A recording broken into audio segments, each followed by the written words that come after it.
When you meet with a personal injury attorney, the first thing you're going to want to know is what did they charge you and how. In most cases, it's a contingency fee of 33% or 1/3. Also, you're going to want to know, do they charge you a contingency fee plus costs or are costs waived? Costs can include the cost of getting medical records, investigators, experts, and some firms will even charge you for copying costs, faxes, phone calls, and they can sort of nickel and dime you.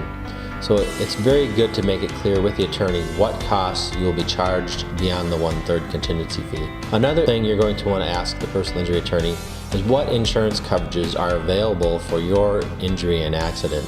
There can be a myriad of insurance policies that are involved. In Minnesota, most likely you'll have a no-fault policy for medical, a no-fault policy for wage loss. You will have a bodily injury policy in most car accidents. You could also have underinsured coverage or uninsured coverage. In certain car accidents, there can be several liability policies or even workers' compensation insurance involved. In certain circumstances, there can be med pay coverage. So for you to understand what benefits you can receive, you need to know what types of insurance are available for you and what those policy limits are.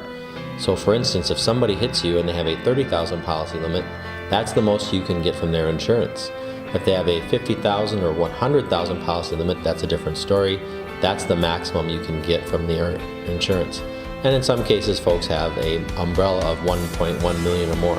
Another question you would want to ask a personal injury attorney when you meet with them is what happens to my medical bills once no fault covers them. And what I'm talking about here is no fault will typically pay the first $20,000 of medical bills, but what if no fault runs out of their $20,000 and now what happens to your medical bills? It's important to understand this because when you settle your case, you're going to have to repay your health insurance in many cases if they paid the bills, or you may have to pay the medical bills personally if they went just directly to you. So you need to understand what's going to happen at the end when I get my settlement. What money is going to come out of those settlement funds? And that could be attorney's fees, attorney's costs, it could be repaying health insurance, it could even be repaying no fault in limited circumstances, and it could be repaying medical bills.